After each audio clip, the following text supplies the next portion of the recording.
अन्त तिमी ठिकै छौ? ठिकै छु।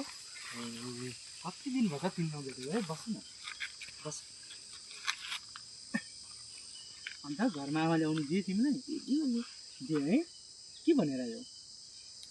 अब साथीहरूसँग घुम्नु जान्छु भनेर आएँ। ए कस्तो क्युट छ नि।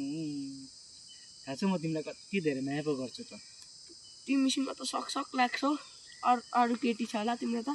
त्यति साह्रो त नभन न। साँच्ची नै भनेको। त्यो कस्तो धेरै माया गर्छु तिमीलाई। साँच्ची भनेको। ए हो र? पुरा कस्तो म हुन्छ नि अब रात कति याद गर्छु, कति धेरै तिम्रो याद आउँछ हो। साँच्ची भनेको म त अब तिमी बाहेक त अब है कसैलाई हेर्दिनँ नि म होइन। तिमी गर न, मलाई विश्वास गर न होइन।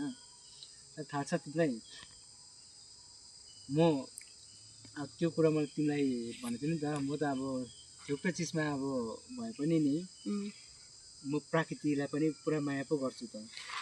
36वटा केटी बनाउँदै बस न तिमी चाहिँ। होइन हौ यो मान्छेले कुरा नबुझेर हेर न हौ। कुरा नबुझेको हेर न हौ। त्यस्तो नरिसाउ न हौ। प्रकृतिलाई माया गर्छु भनेको हौ मैले। त्यो प्रकृति तिमी के को प्राकृति चाहिँ को? नरिसाउ न अन्त। राम्रोसँग सोध्दा हुन्थ्यो त अन्त। प्रकृति हो। नेचरलाई पो माया गर्छु भनेको त म। पहिल्यै भन्नु पर्थेन?